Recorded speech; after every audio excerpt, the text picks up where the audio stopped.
साथियों नमस्कार। स्वागत है आप सभी का आप सबके अपने चैनल द साइंस टॉप में। आज हम द साइंस टॉप में उत्तर प्रदेश लोक सेवा आयोग, इसके साथ साथ जो आपका इलाहाबाद हाई कोर्ट से जो आरओ की वैकेंसी आती है, इनमें क्या क्या डिफरेंसेस है और कौन से एग्जाम में सफलता पाना ज़्यादा आसान है, इनकी योग्यता क्या क्या है, इन पर डिस्कस करेंगे हम। और मेरा पूरा विश्वास इस पूरे वीडियो को अगर कंप्लीटली देख लेते हैं तो आपके जो भी डाउट्स हैं वो अवश्य क्लियर हो जाएंगे और फिर आपको लग जाएगा हाँ ये कि इन दोनों में से क्या दोनों तैयारी एक साथ की जा सकती है। ये पर्सन टू पर्सन डिपेंड करता है। मैं अपना विचार जो मेरा व्यक्तिगत विचार है मैं वीडियो के अंदर पर जरूर दूंगा। इसके साथ साथ आप भी आपकी भी जो भी कमेंट्स हो प्लीज उसको लिखिएगा कि आपके विचार से क्या संभव है। ठीक है, चलिए स्टार्ट करेंगे। इससे पहले चलिए देखिए, अगर बात करते हैं पहली बात, देखिए जो मेरे व्यक्तिगत मत के आधार पर मैंने बताया है, अगर आप इसको दो कॉलम में डिवाइड कर लेते हैं, एक तरफ आप यूपी पीसीएस का कर लेते हैं और एक तरफ एएचसी आपका हाईकोर्ट का कर लेते हैं। दोनों के आरओ आरओ की हम बात करेंगे, आरओ और एआरओ दोनों की, क्योंकि दोनों का पेपर ही आपका लगभग सेम होता है। ठीक है, ये भी आपका आरओ एआरओ दोनों की बात हम कर रहे हैं। ठीक है, देखिए पहली बात तो ये जान लीजिएगा कि आपका यूपी पीसीएस में जो प्री आरओ आरओ का एग्जाम होता है, इसमें आपका प्री, फिर मेंस और फिर आपका एआरओ में केवल टाइपिंग होती है। टाइपिंग किसमें होती है? केवल एआरओ में होती है।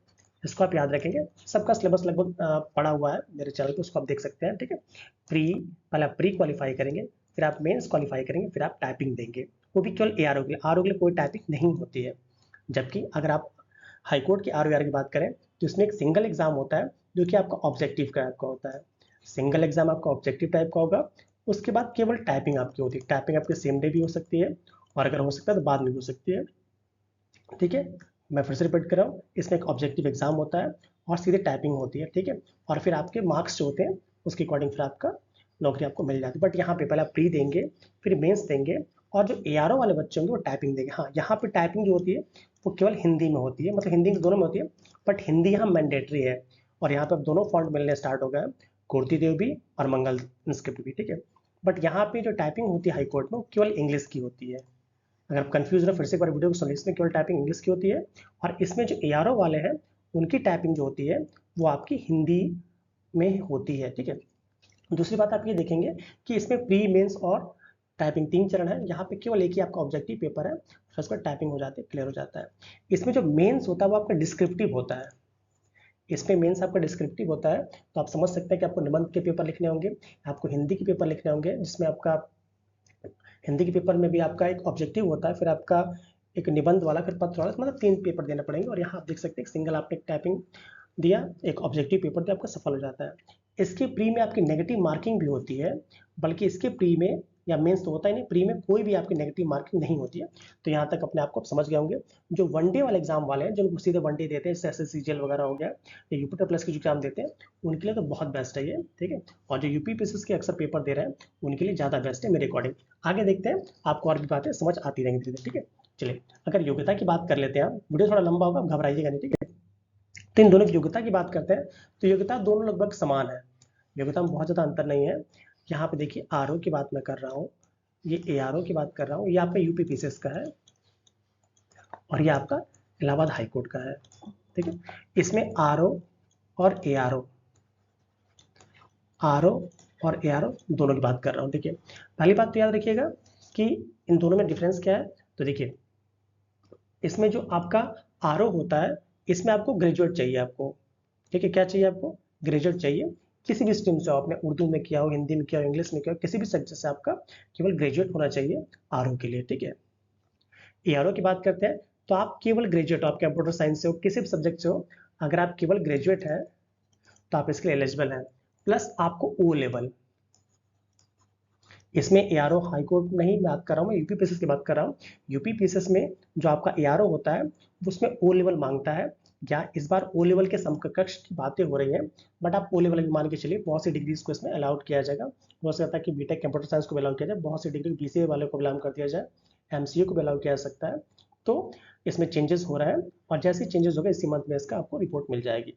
तो देखिए आरओ में केवल आप ग्रेजुएट हो, किसी भी स्ट्रीम से कोई मतलब नहीं है। ठीक है, एआरओ की बात करते हैं, तो एआरओ में आप ग्रेजुएट हो, इसके साथ साथ आपको ओ लेवल के समकक्ष कोई ना कोई आपके पास योग्यता होनी चाहिए। हाँ, इसमें जो आरओ होता है उसमें कुछ स्पेसिफिक पोस्ट भी होते हैं, जिसमें आरओ लेखा होता है, तो लेखा के आपके पास बीकॉम होना चाहिए। इसका आरओ उर्दू होता है तो उसमें आपके पास उर्दू की डिग्री होनी चाहिए।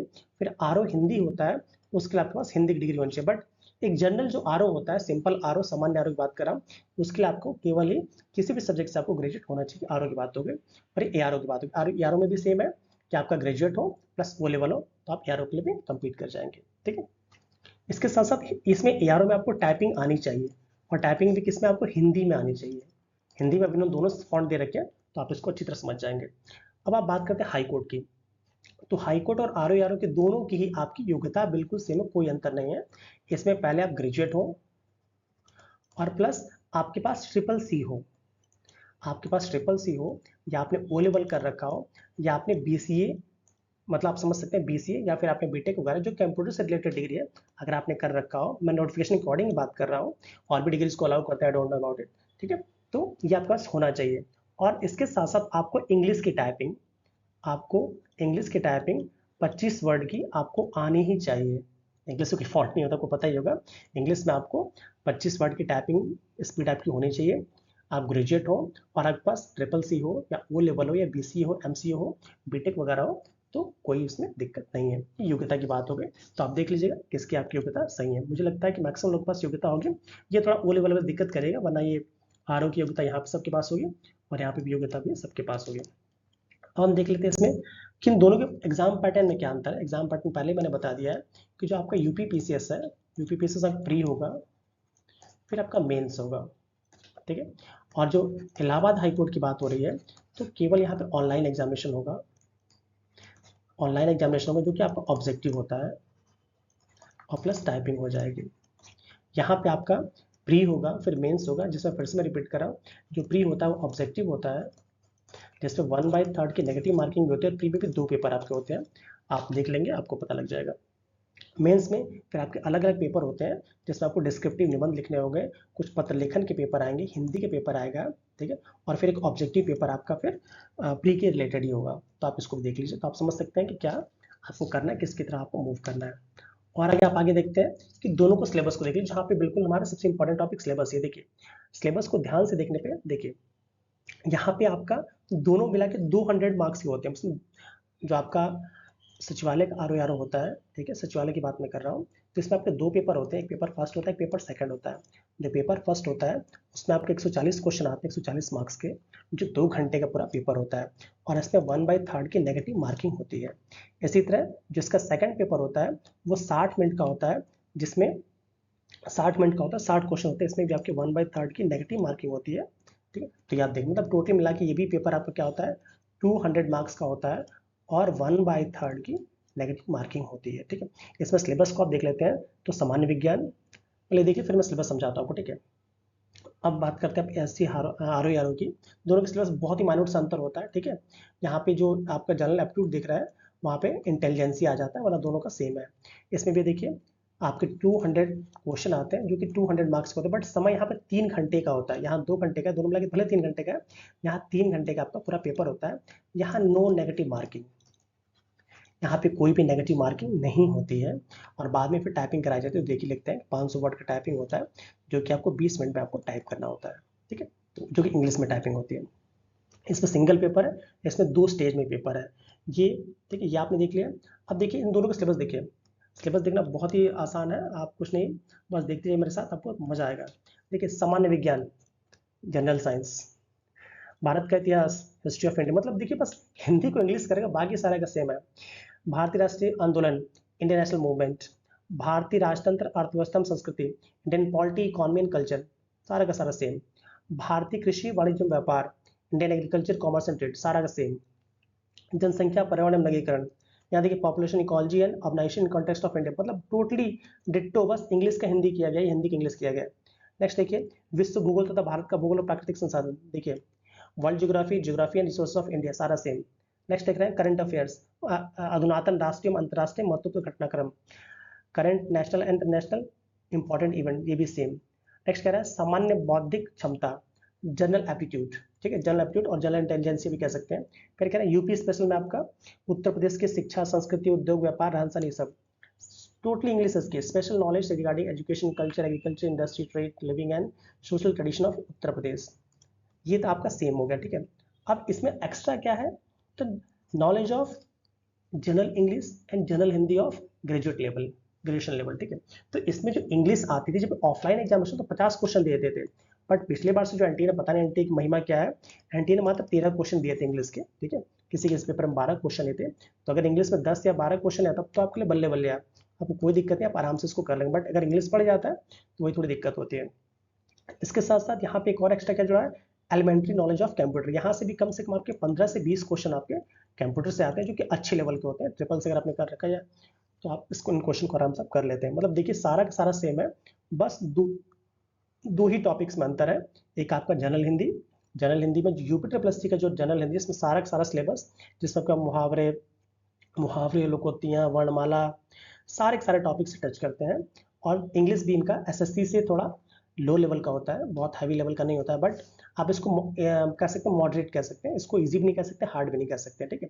अगर 50 क्वेश्चन आता है तब तो दिक्कत होती है यूपी वालों को, अदरवाइज तो फिर 13 क्वेश्चन तो किसी तरह झेल जाते, क्योंकि नेगेटिव मार्किंग नहीं है। फिर जो एलिमेंट्री नॉलेज ऑफ कंप्यूटर है, ये आपको चूंकि ट्रिपल सी मांग ही रहा है हर जगह, तो फिर यहाँ से आपके 15 से 20 क्वेश्चन आते हैं, कंप्यूटर क्वेश्चन इनके अच्छे होते हैं। इनकी हिंदी आसान होती है क्योंकि बस 6 ही टॉपिक आते हैं। 10 क्वेश्चन में आपका विलोम, वाक्यम, वर्तनी शुद्धि, अनेक शब्दों के लिए एक शब्द, तत्सम, तद्भव, विशेषण, विशेषण, पर्यायवाची, ठीक है। तो जो जिनको थोड़ी सी भी इंग्लिश में दिक्कत है वो तो यहाँ की तरफ मूव कर जाए, बट जिनको लगता है कि थोड़ी बहुत इंग्लिश देख लेंगे वो यहाँ पे आ सकते हैं। तो ये इनके सिलेबस में मेन डिफरेंस है जो आपने देख लिया, ठीक है। चलिए और आगे हम देखते हैं। तो देखिए मेरे कहने का सिलेबस दिखाने का मतलब केवल ये है कि बस ये दोनों पॉइंट्स को छोड़ दीजिए तो सारा का सारा सिलेबस सेम है। मतलब अगर आप इसके लिए पढ़ रहे हो तो आप इसके लिए आराम से आप एलिजिबल हैं और पढ़ भी रहे हैं अच्छी तरह से, ठीक है। आगे हम देखते हैं इसमें, तो आगे के टॉपिक्स को आप देखेंगे आप, तो ये देखिए कि अब दोनों परीक्षाओं को क्या एक साथ संभव है, मेरे अकॉर्डिंग तो संभव है। सबका अलग अलग ट्रेड है, क्योंकि दोनों ही एग्जाम जब आने की जो प्रक्रिया है, जो आपका यूपीपीएससी का ROE है, ये आपका भले कुछ भी बोले लोग, ये अगस्त 20 से पहले नहीं आ रहा है, और ये तो लगभग सितंबर में जा रहा है, ठीक है। दोनों के लिए अभी से आप नोटिफिकेशन का वेट मत करिए, सेम पढ़िए। बस आपको इसके लिए इंग्लिश अलग से पढ़नी है, इसके लिए आपको इंग्लिश अलग से पढ़नी है, बाकी सारा का सारा सेम है, और आपको टाइपिंग करनी है जो कि आसान है। भाई दोनों की प्री के लिए पढ़िए, तो आप इसका अगर प्री यूपीपीएससी का प्री पढ़ते हैं, इसका भी प्री आपका कंप्लीट हो जाएगा। इसके लिए थोड़ा बहुत 1 घंटे का टाइम निकाल के आप इंग्लिश देखते रहिए, और इसके लिए 30 मिनट और भी कम समय निकाल के आप केवल हिंदी अगर आप रिपीट कर रहे हैं तो आपका यहाँ पे हो जाएगा। तो मुझे लगता है एक साथ ये सबसे दे इसमें हो जाता है। हाँ, दूसरी बात ये कि ये कम से कम 1 साल से ऊपर की प्रक्रिया है, और आपको पता है बेरोजगारी कितनी बड़ी चीज़ है, और ये नोटिफिकेशन निकालने के 6 मंथ्स के भीतर आपको ज्वाइनिंग दे देंगे। मतलब ये मान के चलिए कि इनकी जो ज्वाइनिंग है वो आपकी अप्रैल तक, मार्च तक कंप्लीट करेंगे, अप्रैल तक आपकी ज्वाइनिंग करा देंगे हाई कोर्ट वाले। और इनकी ज्वाइनिंग तो मान के चलिए जुलाई तक भी हो जाए अगले साल, तो अभी कोई खुदा की मेहरबानी कैसे, क्योंकि चुनाव वगैरह भी है, तो जुलाई क्या अगस्त भी जा सकता है। इनकी ज्वाइनिंग की बात मैं कर रहा हूँ, फाइनल ज्वाइनिंग की रिजल्ट की बात मैं नहीं कर रहा हूँ, बट इनकी जो फाइनल ज्वाइनिंग भी होगी वो आपके अप्रैल तक हो जाएगी। तो आप खुद अंदाजा लगा सकते हैं कि आप किसके लिए ज़्यादा एलिजिबल है और आप किस में ज़्यादा शूट करते हैं। मैं इसमें अपना कोई तरह भी वक्तव्य नहीं दूंगा, बट मेरे अकॉर्डिंग जिसको आसान जो मुझे लग रहा है, क्योंकि वनडे टाइप एग्जाम है, तो वो आपका ये वाला एग्जाम है, क्योंकि इसमें जितने बड़े यूपीपीएससी से तुर्रम खान लोग जो कह सकते हैं कि जो जिनका प्री निकल रहा है या मेंस फंस रहा है, जो अच्छे विद्यार्थी वही यहाँ पक्का compete करने आते हैं, क्योंकि दोनों ही ROE की जॉब प्रतिष्ठित है। ये जो सचिवालय वाली कुछ ज़्यादा प्रतिष्ठित है, क्योंकि सचिवालय में अधिकारियों के साथ बैठने का मौका मिलता है और इनका डायनेमिक एरिया हो जाता है। दोनों ही बड़े बाबू है, दोनों का लेवल बिल्कुल सेम है, कोई बहुत अंतर नहीं है। दोनों के अलग अलग प्रोज एंड कॉन्स है, जो कि हम आगे वीडियोस में देखते रहेंगे।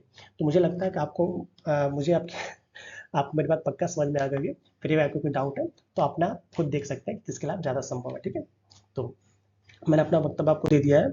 अब अगर आपको मुझे मेरा कार्य अच्छा लगता है तो प्लीज़ मेरे चैनल को लाइक शेयर और सब्सक्राइब करिए, और जो भी आपके अवेलेबल कमेंट्स हों जरूर लिख के भेजिएगा कमेंट्स में कि आपको कौन सा आसान लग रहा है, हाई कोर्ट वाला RO या फिर कह सकते हैं कि आपका यूपीपीएससी वाला RO। Thank you in advance, please keep supporting. जय हिंद।